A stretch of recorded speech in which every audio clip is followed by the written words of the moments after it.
Hello, everyone. Welcome to another episode of TACoS Tuesday. I'm excited for today because we have a very special guest from Pacvue coming on, and we're going to be answering all of your PPC questions live while discussing sort of the nooks and crannies of day parting, AMC, any sort of questions that you really have about ads. You can get them answered here today. So I don't really want to waste any time. I'm going to actually bring up Jocelyn and have her kind of share a little bit about her if you don't know her already. So with that, hi Jocelyn, how are you? I'm great. How are you? Wonderful. Thank you so much for being on today. Great to be here. This is my second TACoS Tuesday that I've joined. So some of you guys may recognize me, but others may not. I'm an account director here at Pacvue, which is obviously the other side of Helium 10. I focus on some of our largest enterprise brands covering Amazon and Omni retailers and manage the full strategy across search, DSP, as well as involvement in content, retail, etc. Everything that really goes into growing an enterprise business. So happy to be here. Yeah, thank you so much. I see we have people tuning in from all over the country. We have people from Los Angeles, we have Espanol in the house, we have Orlando, Minnesota, North Cal.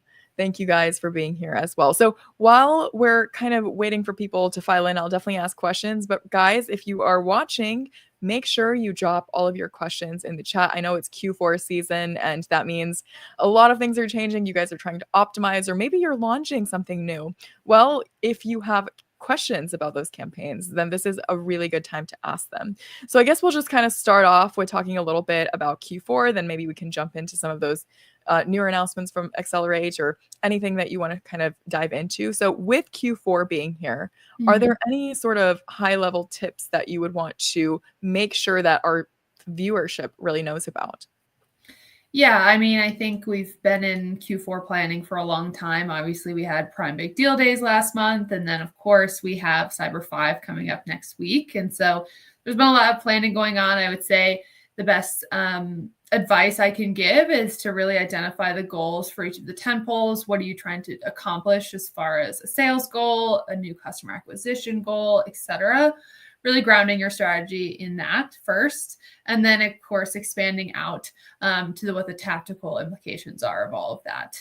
The best advice, I would say, the piece that we have the most success with across the board, no matter how large or small or medium the brand is really executing day parting effectively and making sure that you're showing up when you should be, especially during these tentpole events. We know behavior can be slightly different during a tentpole versus an everyday Tuesday, for example. And so really understanding the consumer behavior during Cyber 5, of course, during Prime Big Deal Days, Prime Day in July, etc.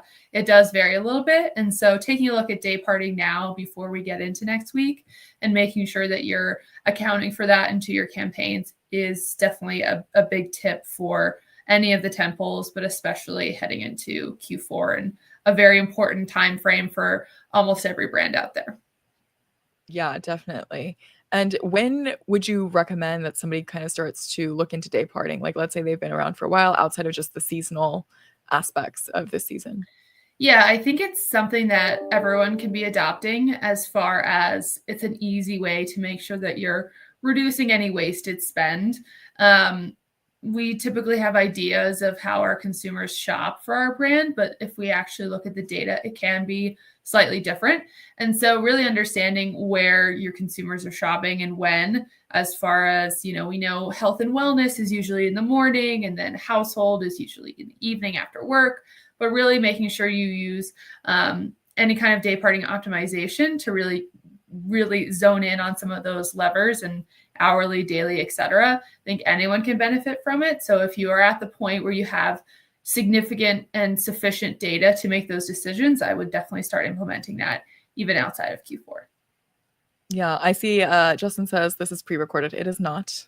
There's the throw up, just so you guys know this is not pre-recorded. I see Ajmal says no audio or video. You might want to just refresh your page. Hopefully everybody else is able to hear us okay. Do give us some thumbs up so we know that you can hear us. We want to make sure you're actually getting the maximum value out of this, since we do have Jocelyn with us. I see Fred says worst time to launch Would you agree with something like that, Jocelyn? I've actually launched before during Q4, and I was not paying necessarily 3 times. I do think it's quite niche dependent, but what are your thoughts on this? We have a couple clients that are launching a new product now. I would say maybe not the week of Cyber 5 is a good idea, but it is definitely, I think, category dependent. CPCs are going to be definitely more expensive during these tent poles, of course. So I would try and look at what are some of the keywords that you can win outside of the most expensive category terms that are going to be where you see most of that CPC inflation. So identifying pockets of opportunity that you can slowly scale outside of the incredibly competitive terms is going to be a way to launch within this time period without it being, exorbitantly expensive. But it is a tough time to launch a product no matter what. But just making sure that you are keeping a close eye on things so that you are not overpaying or wasting any of your launch budget. Because a lot of people obviously have a certain amount that they want to spend at the start, and making sure that doesn't run away from you is important. I see a lot of people like this conversation topic because there's been a lot of follow-up questions. Okay. Fred does say worst time to, well, outside of that, he did mention it's the worst time to launch in his opinion. But then he said the best I've seen is hourly bidding. Day parting is in the past. And there were some questions on what hourly bidding is. So maybe you could elaborate for our viewers. Yeah, so hourly bidding is, the next iteration of day parting. When I speak about day parting, I am talking about the hours even within a day. So a lot of the tools within Pacvue are hourly and daily, and you can set rules to adjust to every campaign specific performance for every hour, for every day. So just, pausing or enabling at certain days, or bidding up by 25% in the afternoon and 25% down in the evening. That is very rudimentary day parting. But there is, of course, the next iteration, and that is hourly bidding. So commenter is definitely right. It has evolved quite a bit over the last few years. And there are a lot more capabilities around hourly specific bidding. So that's what I mean when I say day parting. It encompasses all of the really intraday day parting as well. I do want to come back to this topic, but let's go ahead and answer Mike's question here as well. He says, hi guys, my product launched on Amazon US 6 weeks ago, and I'm really struggling to get any sales. Have been advertising with auto and manual campaigns and monitoring, updating daily, spending between $30 to $50 per day on a $20 product and getting just a handful of sales in total. Have successfully launched in another territory, so I feel confident about the product and the listing. Are there any suggestions? Yeah, I mean, I would say if you're really struggling to get something off the ground, looking at what is driving sales, I know you only have a handful of sales. I would look at what's driving engagement as far as click-through rate. Getting more people onto the page obviously increases your chances of a conversion. And so identifying what the KPIs that can help you outside of sales that are going to lead to sales. So I focus on what's giving the highest click-through rate and the highest engagement with your ads. Investing a bit more there, upping your chances of getting someone to an actual page, and making sure that you are optimizing what you can, even within, you have 6 weeks of data that should be sufficient to make some changes. Spending $30 to $50 a day. Again, you should have some pockets to identify around what are the engagement drivers for your campaigns, whether they are auto or manual. And really, I would say letting auto have a good chance of generating data and leaning in there to make sure that you're really understanding where your product is surfacing on Amazon just automatically. Hopefully that helps you answer your question. Here we have, what is the most efficient way to use day parting to optimize exposure? I've used it before and found that I lost sales and exposure. Yeah, so another kind of side of Pacvue is you can adjust your day parting rules based on different KPIs. So for example, spend, ROAS, conversion rate, click-through rate, CPCs. I think they all behave slightly differently. If you are optimizing for ROAS, that can sometimes deflate your spend because it's only focusing on the most efficient time frames. I like optimizing towards conversion rate because it's optimizing towards consumer behavior. It's less influenced by competitor activity. And so identifying what is converting versus the cost and the spend and all of that usually helps better align your day parting schedule for a consumer's actual behavior versus relying on CPC inflation for competitor challenges, things like that. So understanding the role of your campaign, whether that's discovery through auto or it's truly generating sales around category or brand, and aligning the KPI that you're adjusting your day parting schedule off of is going to be the best way to really optimize your day parting strategy.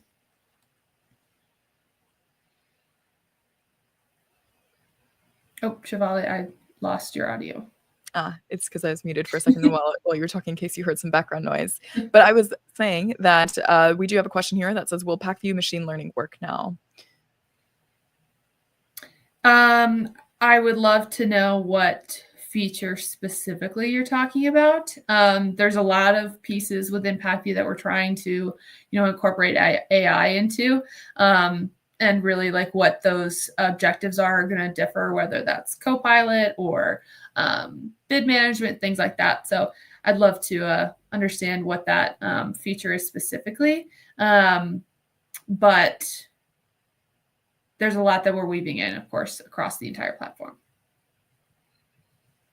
I see Justin says, which tools in Helium 10 are best to use here? It depends on what you're looking for. I mean, there's over 30 plus tools at Helium 10.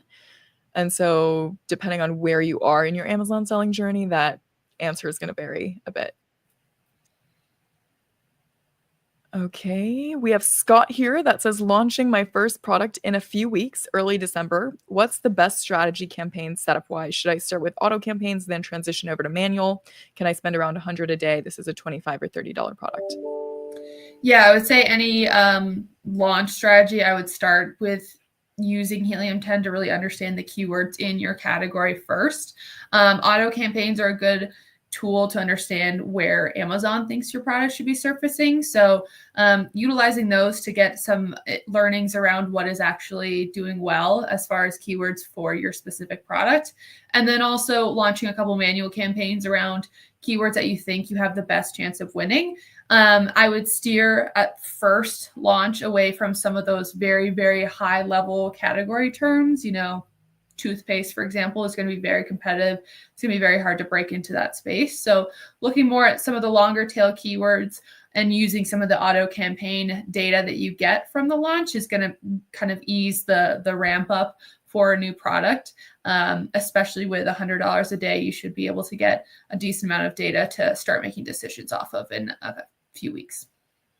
Definitely. And Jocelyn, maybe you can elaborate a bit on what Pacvue is, because I see we have that question as well, and how it might differ from Helium 10. Because for this question in particular, I could tell you to go inside of Cerebro and, find the longer tail keywords, because we have a word count filter where you can put in a minimum for 2 or 3 and find those keywords or phrases that have higher buyer intent, which is exactly what Jocelyn is talking about. So you can find keywords that way, sift them down, and then do maybe exact match campaigns, or even find ASINs that have higher price points than your product, or maybe offer some sort of incentive over your competitor products and run ads on those products instead as you're launching. But yeah, going back in, let's just kind of reel it back and explain a little bit about what Pacvue can do or how it's different from Helium 10. Yeah, so Pacvue is more on the enterprise side of the business, and it is almost entirely focused on ads as far as an execution standpoint. We have commerce, which is really understanding like the seller behavior. It connects to the seller API and the vendor API. That's really more for an operational management. But Pacvue itself at its core is the ad side of the business. We do have a sprinkling of Helium 10 features within the Pacvue tool. And then Adtomic is similarly based on Pacvue data as well. So there is an interweaving between the two. We are sister companies and we serve, two halves of the pie. So we're a little bit more focused on the ads side of things, less so like the seller research and all of that. That is still Helium 10 for sure. And really where a lot of those amazing features lie from a research and launch execution standpoint.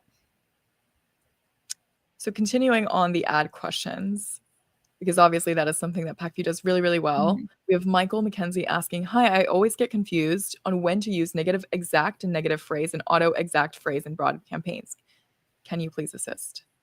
Yes. Negative exact I would use if there are very specific keywords that you do not want to be surfacing for. Negative phrase we use for our own brand term or a competitor term, if I have a category campaign and I want to make sure that these ads are not surfacing if someone's searching our brand term, because I want to make sure the brand keyword bids that I'm placing are what's surfacing when someone's searching that. I may do, a phrase match of my brand name to make sure it includes every single iteration of that, to make sure that we are completely excluding any brand searches. And then similarly with competitor terms, if I don't want to have any competitor terms surfacing for a category or a brand campaign, I would use that to make sure I'm encompassing all of those iterations. But again, negative exact are if you have historical performance, this 3-word keyword does not perform well and you want to negate that, I would use that as your negative keyword list. And then phrase really can encompass broader general themes that you want to make sure you're not showing up for in certain campaigns. Here I see we have, for Christmas products, what date should be your peak spend? Great question. It's a great question. Christmas products, if that's gifts, now is obviously the time to do that. If it's decorations and things like that, I would say right now. I, like many people, wait to put up my Christmas lights until after Thanksgiving. And so we obviously have, a week and a half for that. And so I would say for Christmas specific products, as far as like decor and all of that, I'd say it's right now. But obviously for gifts, Amazon's extended delivery, which has really evolved, I think, over the last, 5 to 10 years that some of us have been working in the industry. The cutoff date used to be December 10th, 15th of, it's not going to make it in time. Now it's obviously much closer to the actual day of the holiday. And so it does extend a little bit closer to, December 20th, December 21st, 22nd, et cetera. So the shopping season has definitely extended, of course, with additional tentpoles like Prime Big Deal Days and everything, but it's also extended deeper into December as well. I've actually heard really interesting strategies for Christmas. I know people, or sellers rather, who run Christmas campaigns year round for giftable items, and that way they're always ranking at the top. So I think it also is quite dependent on what your budget is or how long you want to run it. But here we have this question that says, can we use Atomic for these strategies? There's quite a bit of things that Atomic really does. So I would even recommend going into Atomic, and at the top of all of our tools, we have these video buttons. And so if you click those, you'll be able to just kind of follow through. But you can do things like AI. You can actually use and have AI basically management of your ads. You can have suggestions. If, let's say, you're getting 20 clicks, but no conversions, maybe that's something that you want to negative target. You can go in and set up some rules for that. So that way it's automatically finding and harvesting new keywords. So it really kind of depends on what strategy you're talking about, which one you're looking for. But I do think the best way to learn is by just going in and taking a look at those videos and trying it for your own products. Let's see. Where do I locate and set up Pacvue? Do I go to a different URL and log in? Yeah, that is a different, completely different platform. So it is going to be product.pacvue.com. If you'd like to learn more, you can look at obviously pacvue.com to just understand who we are as a company and what the capabilities are. Always happy to set up a demo with our sales team, but it is a separate platform. So it would be a separate login and account to create. Kim is asking, there's a niche category competing directly with direct China sellers and have a 6% TACoS goal to hit margin targets. What would be the best hourly bidding and or day parting strategy to set rules and goals? I would say definitely a conversion or a return focused day parting strategy. That's really going to make sure that you're maximizing sales as well as efficiency. So I would focus more on that, less so around CPCs or impressions or spend, which is more so going to adjust spend numbers versus actual conversion. So if you have a TACoS goal specifically, I would make sure that your budget set for each month is aligned roughly to what you expect your total revenue to be, but focusing more so on conversion and efficiency tactics versus exposure and engagement tactics is going to be where you see a lot more of that efficiency for your total TACoS goal. Definitely. I think you need a great listing to go along with a great product and great ad set. Justin says, just set up a demo. Boom. We love it. We love to hear it. Here we have, let's see, Saul asking, how can I get more reviews without having to use Vine? I request for for reviews every week and automate it, but the reviews do not come from my products? Reviews are definitely one of the hardest things when it comes to that product launch, as far as getting it off the ground. I would say you're doing all the right things. Reviews are a struggle for a brand, no matter what size they are. Find is a good option, but obviously it is a pay option. I think you're doing everything you can, and just making sure that you are interacting with the reviews, making sure that everything that you can do as far as interacting with consumers is above board, and you are doing everything that you can. But I think there are very limited options these days when it comes to reviews outside of any paid features, Amazon affiliate, Vine, etc. Sal, I am curious, do you have product inserts, and are you kind of in the beginning stages of how many reviews you have on your listing, or is it a little bit further along? Because I think that also can kind of alter your strategy, right? If you have a lot more reviews that are listed and the social proof really is there, maybe there is an incentive for your product versus a competitor product, well, then you might be able to run some external campaigns. I know Amazon influencer program is pretty big. Maybe you can reach out to some of those and see if that video content can really boost your listing and your conversions as well. Sometimes you can even go on, if you are omni-channel, maybe TikTok Shop, or just going to Instagram and discovering and sifting through influencers that are willing to purchase on Amazon. That might also be somewhere where you can go further. I see it says, I'm going to start doing product inserts. Yeah, if you have some sort of incentive, then that consumer can really become yours, right, at the end of the day. So that can be really, really beneficial. Mike asks, when do PPC costs generally reduce after Black Friday period? Will it be in early December, post Cyber Monday, or through into January time? Yeah, it's definitely category dependent, as far as we talked about, what is the consumer behavior. I think the post Black Friday period is going to be really like that week after Cyber Monday. I think it's good to stay on top of things and make sure that you're reducing your bids as well. Immediately following Cyber Monday, it's kind of like the CPC hangover, we say a bit, of people forgetting to reduce their bids, forgetting to kind of lock things back down after a huge tentpole. So making sure that you stay on top of that so that you're not overpaying is going to be helpful. But generally, it's going to be like immediately after Black Friday. And then again, certainly as we get to the close of December 20th and onward, it's really where we're going to see things kind of start to normalize, unless you are in like a new year, new you category, which is, of course, when it starts to inflate. Okay. We have any use of inventory management in Helium 10. Of course, we don't have tools just to have tools. And this can just assist you with forecasting things. And if you're trying to balance out, figure out what your profits are, this can really assist there too. This data is really for you guys, obviously. And hopefully you're able to use it to get your own value out of it. Here we have James Pavley, hopefully I pronounced that right, asking, ASIN targeting against a direct competitor, is it worth overbidding against them, even if it causes me to take a bit of a loss, simply to stop them gaining as much traction? Do you have examples from your own experience? Yeah, it's definitely an interesting question. I think as far as competitor targeting, ASIN targeting is much more successful than just keyword of targeting on your competitor's keyword. So showing up on their page, at least to your point of stopping them from getting traction, is a good option.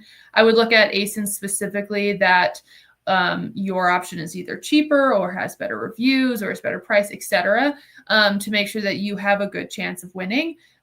If you want, as far as like overbidding, if by overbidding you mean spending kind of at a loss just to stop them from gaining traction, I think that's something you need to make sure like aligns with your TACoS goal, your profitability goal, etc. But they are probably not going to be gaining so much significantly more traction without you on their page versus if you were, because a portion of traffic obviously comes from the product detail page, but if they're investing heavily in the search result, etc., then your bidding on their page is going to help, but it's not going to be what is going to stop that traction in its tracks. So I think when it comes to overbidding, you just need to make sure that fits for you and your financials. But it's not going to completely stop the ball from rolling down the hill, I would say. How often should you adjust day parting schedules once they're set? Can some run indefinitely, or are there seasonal differences? I would definitely say there's seasonal differences, like I said, around tent poles, Prime Day, etc. Back to school, there's a lot of micro seasons even within the year outside of like the Amazon-owned tent poles. So I think definitely letting them run for a little bit and then making sure that they're adjusting and changing a bit to the seasonal strategies. We definitely have certain specific day parting strategy, rules that we create for different tent poles as well as different times of the year. If we are trying to spend aggressively in the end of December, heading into January for the new year health and wellness season, for example. So I would say most rules should not be set indefinitely and never reviewed and never touched. Especially for day parting, there are seasonal nuances throughout the year that you should be taking into account. David asks, I have different types of campaigns that are excellent 10% ACoS, 10% ROAS, or $10 ROAS, CRV of 50% generating 10K per week. My campaign has 3 to 5 ASINs with 30 keywords with exact and broad types. When should I segment the campaign with 1 ASIN with 5 top keywords with each type broad and then exact, and then do the same for the other ASIN and so on? I would say broad. If you have enough data, you should be moving away from those and moving into more phrase and exact match. If you have sufficient data, which it sounds like you do, as far as 10K in sales a week, etc., I would say any kind of campaign should kind of be moving out of this launch phase and moving into more a refined strategy where you're identifying what are the top performing keywords, the top 5, as you said, and shifting more of your spend to those so that you can control how you're spending, control how you're bidding, and making sure that you're investing in the places that you should be. So I'd say at this point, it's probably good to start migrating out of kind of that launch and learning phase and into more of the refinement phase of I have sufficient data and I want to start making changes to optimize this towards efficiency and conversion, etc. Okay. Hadas asks, is there a way to know if the competitors raise the bid on a specific keyword for Pacvue? This is a great question. We're always asked, what are our competitors spending? There's certain ways to kind of back into that. Obviously, some of the key indicators that they've raised their bid on specific keywords is your individual CPC for the term, if that starts to inflate without your changes, as well as share of voice. So paid share of voice, if they've gained share of voice specifically on that individual keyword, that's a good indication that there are competitive changes that they're making. So looking at your impact to your spend as well as share of voice for a competitor as well as yourself is a good way to understand how the competitors are changing their spending patterns for any specific keyword or general category. David asks, can you see your product impression share and click share? And what about your market share? Is there a way to tap into this? You can in Pacvue. I'm not totally sure about the Helium-10 side, but you can see what is your impression, click, and conversion share within a certain keyword. And then what are the other couple top competitors and their ASINs for each of those terms. Market share is a whole other side of things as well. Market share is kind of different metrics, and there's a lot of things that go into market share, whether that's Nielsen IQ, IRI, or any other tool provider like Pacvue or Staffline or anything like that. So that's not available in Pacvue or Helium-10 in its current product, but definitely something that is rolling out and typically requires a little bit more analytics to understand. Okay, we have Kim asking, I often see ASIN targets on low selling competitor items with lots of clicks and no sales. I assume it's the competitor clicking on my ad. Do you see this often? It can be. Amazon does its best to remove bot traffic. So anything really egregious should be removed from, your spend and your ad account, usually like at a monthly reconciliation. As far as competitors clicking, it might be. If I see one of my clients' competitors, I usually click on their ad too. So it's definitely possible. I would say try and identify if there's another driving factor outside of that. just to be sure, but it's definitely possible.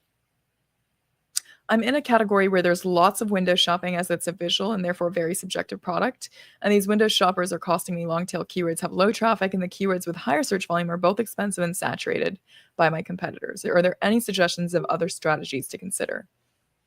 Yeah, it's definitely a good question. I would say looking at like cost per acquisition, I don't know exactly what the category is, but if it is window shopping, it usually takes, a lot longer to make a decision, make a conversion. So looking at what the cost for each of those orders is, and if that's something that you want to play in, and really kind of identifying like a goal cost per acquisition would be a good place to start. As far as other strategies, I would say competitor product targeting is a good one here. If they are window shopping, those are typically cheaper than the search result keyword searches and more aligned with kind of the window shopping. If they're on a competitor's page, they may also be looking at similar products, et cetera, that are ads. So I would say expanding into product targeting is going to be helpful to kind of reduce some of the cost, especially if you're bidding and playing in some of those very competitive keyword terms. Yeah, and there's a lot of ways that you can also go about keyword research as well. If you go watch the keyword research masterclasses that Bradley does, I mean, there's ways that you can take a look at relative rank, which essentially tells you how you're stacking up with the competition inside of Helium 10. Or even if you say that you want to find your ASIN is ranked somewhere between positions 15 to 150, and then the competitor ASINs, at least 1 to 2 of them are ranking somewhere in the top 10. You can find those keywords where maybe your competitors are beating you on, and you can try to change strategy, or vice versa, right? Like you can end up finding the ones where you're top 10, but your competitors are, or you're not ranking at all, and none of your competitors are. So the opportunity keywords really, and that might help save you a little bit of money and hopefully find the space where you can meet demand, but your competitors aren't yet utilizing, because very unlikely that they'll change their strategy overnight. Inside of Adtomic, I see it says, can you show us where we can see how our ads are performing through the day by hours? I believe that every time I screen share on here, it always slows the screen. So just so you know, when you go into Adtomic, on the left-hand paneling, you'll have a section that says day parting. And so when you go to day parting schedules, you'll be able to see how it's performing throughout the day. And outside of that, as for the actual sales, you can even see that inside of dashboard, the insights dashboard. So that's going to be for your product and how your volume is doing. But of course, inside of the Atomic tool, it's going to be specifically underneath day parting schedules. Okay. Is there a way to influence Rufus AI via the campaigns? I love questions about AI because I'm also very, very curious. Very good question. About AI in general. We've been asked it a lot. It's a great question. As far as anything on Amazon, no. The only thing I would say is to make sure that your product detail content is as up to date as possible with the best information you have. As far as where it sources from, it does source from other sides of the internet. It sources from Google result, your website, etc. So understanding like if you have a presence elsewhere, making sure that everything is fully optimized. Our prediction is that eventually you'll be able to optimize it and probably influence it through advertising, because Amazon, usually monetizes almost everything. In its current state, there is nothing you can do from like an ad strategy. It's really focused on SEO and the content that you do have, again, on Amazon as well as off Amazon. So those are the pieces that you can influence, but there's very little-ish information on where Rufus is pulling from outside of Amazon information, Google, SEO, websites, etc. So making sure that your whole digital footprint is where you want it to be and optimize as much as you can through the most current content is the only way to positively influence that. But again, it's probably going to be an ads opportunity somewhere in the future. Now, while we wait for some more questions to file in, make sure, guys, we have a very finite time with Jocelyn, so we want to make sure that you guys get your questions answered. These have been really, really great so far, and thank you so much for answering them, Jocelyn. Mm-hmm. I did want to ask, how do you feel like sellers should really be taking advantage of all this new access to AMC?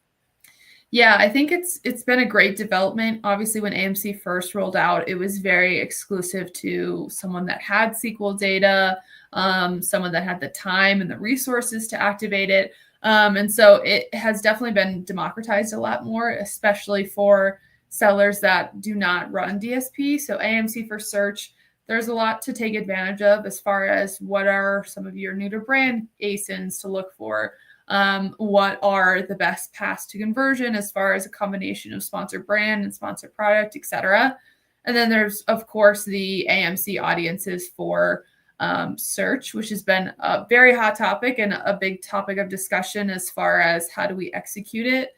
It's, of course, a bid up feature only, not bid down. And so really identifying what are the highest performing audiences, whether those are people who have engaged with your ads before or they are lookalikes from repeat purchasers, things like that. Layering that on to primarily your category terms. Again, some of those terms are very broad and very competitive. And so making sure that you're winning the consumers that you are really adamant about winning and have the best chance at winning is going to be kind of the key of weaving AMC into search. And then, of course, really like additional insights that you can pull with AMC for search only, which is also a new development. And for those people who don't know what AMC is, Paul is asking, what is AMC? Maybe you can elaborate there.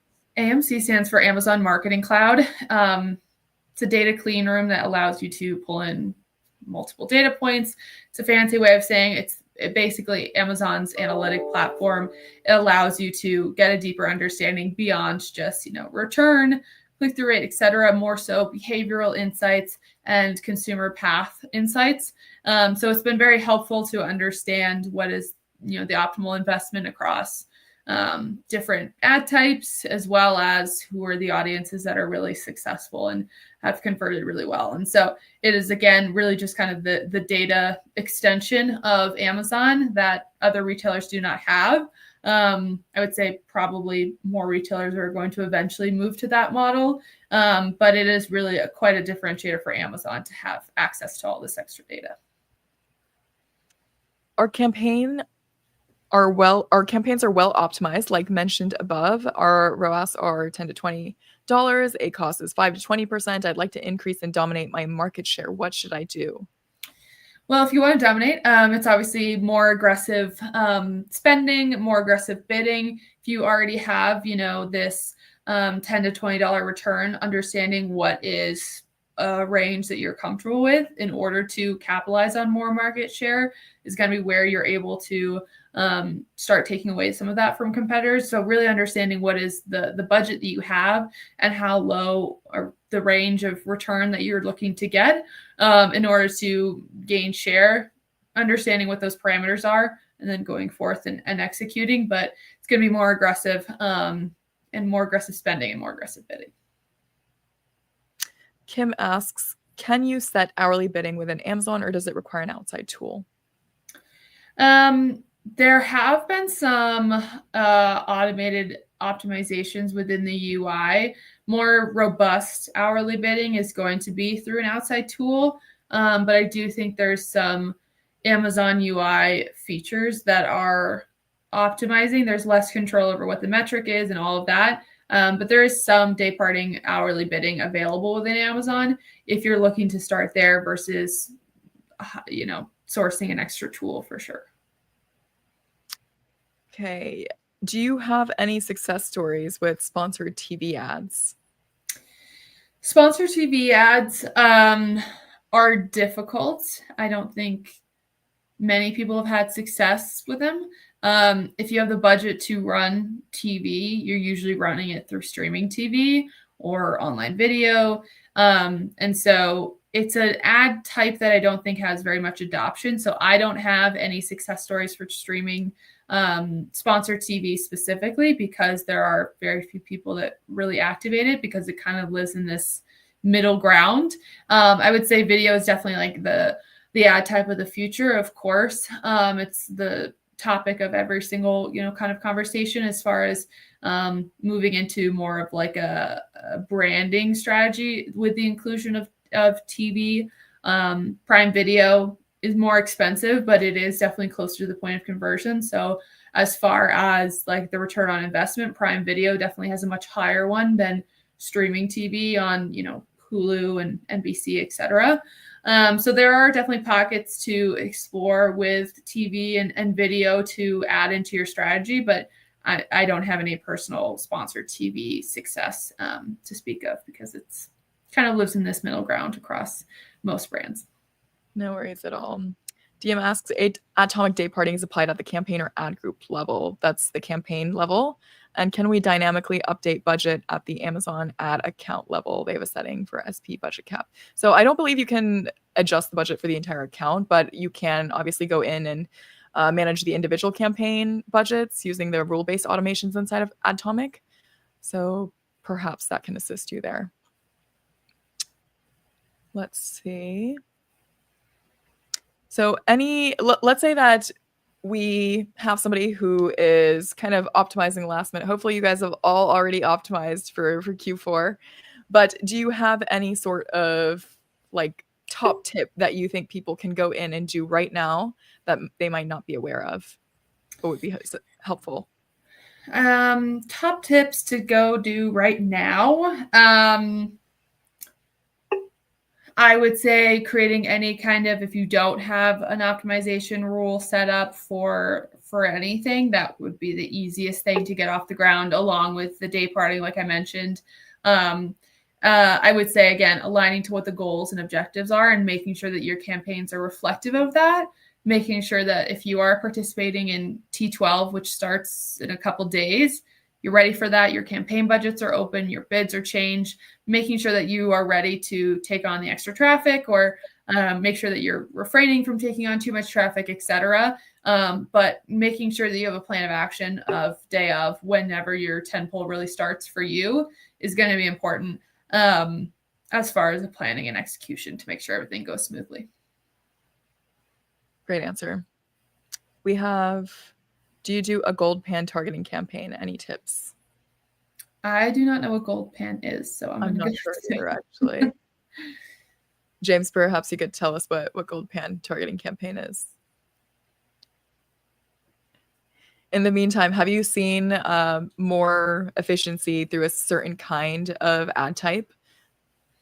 Yeah, like I said, the product targeting is definitely been something that we've explored a lot in the last few tentpoles because it is the cheaper alternative than the general search results. You're kind of piggybacking as well on the extra traffic that other pages are getting. And so it is a good way to surface in other areas. It's going to have slightly lower conversion because it's not, the general browse page, but it's going to be cheaper. And if you do still get decent conversion from it, then you will see an efficient return from those campaigns. And I know we talked about optimizing because that was the question I asked, but what about somebody who is launching? Maybe you could talk a little bit about the campaign setup or what you recommend. Should somebody start with auto broad right from the get-go before they even have any reviews, or do you recommend waiting? What's your stance on that? Yeah, it kind of depends on how much you want to pay at the start. Reviews, like we talked about earlier, are one of the hardest things to get on Amazon. They make it very difficult, which is, it's kind of funny because it's supposed to be easy. That was one of the new unboxed announcements, was that new product package, basically to get things off the ground. It's very expensive and most people aren't going to have that as an option for them. So I would say starting with auto, low and slow to make sure that you're not overspending. And then as those reviews come in, ramping up spend more aggressively. There is some, variation strategy that you can play with as far as if you have existing products that are similar, or, this is an extension of a current product line, varying those together so that product also gets the benefit of those reviews is one way to kind of boost everything at the start. But that's obviously contingent on if that's applicable. But variation strategy is definitely something I would play around with at the start. Okay. David asks, for a branded keyword campaign, what should be the top of search percentage? It depends. It should be very, very high. Obviously, it's going to depend on your competitive activity, though. I would say it should be something 90 plus. But if you start noticing that going down, you can definitely, I would say, look at share of voice and see what competitor is causing that. You may have to, fight fire with fire and start going after their brand terms, but your branded term should be very high. And if it starts going down, or you notice that it's lower than you would expect it to be, that's definitely something to look into and make sure that you're shoring up your brand defense if you need to. Circling back to James's question for the gold pan targeting campaign, he says it's essentially a very, very wide-reaching vague campaign with a very low bid, a few cents, to mop up the occasional win, typically a conversion of 1% or less. It's definitely a fine strategy as far as rounding out a fully fleshed account. I would not rely on that by any means, because to your point, that's an occasional sale, an occasional win. So if there's extra places that you just want to shore up and see if you get a win from a very general term, I think that's definitely fine. But I would focus on more specific strategies around what's going to lead to more sustainable conversions. But it's not detrimental in any way. It's just how additive is more the question. How long do you find it generally takes for a new launch to gain enough reviews to get traction, especially with organic sales? Yeah, I mean, it can vary quite significantly. I would say the first 10 weeks are like the most crucial 10 weeks as far as getting that velocity moving in the right direction. So as far as prioritizing things, making sure that you're focused and dedicating either enough spend or enough time to monitoring those campaigns is going to be important, certainly in the first 10 weeks of launch. And of course, Vine, if you are brand registered, you can absolutely use Vine. See, Paula says, for a product launch with 3 variations, would you recommend listing them individually and getting Vine reviews for each variation and then hooking them together later?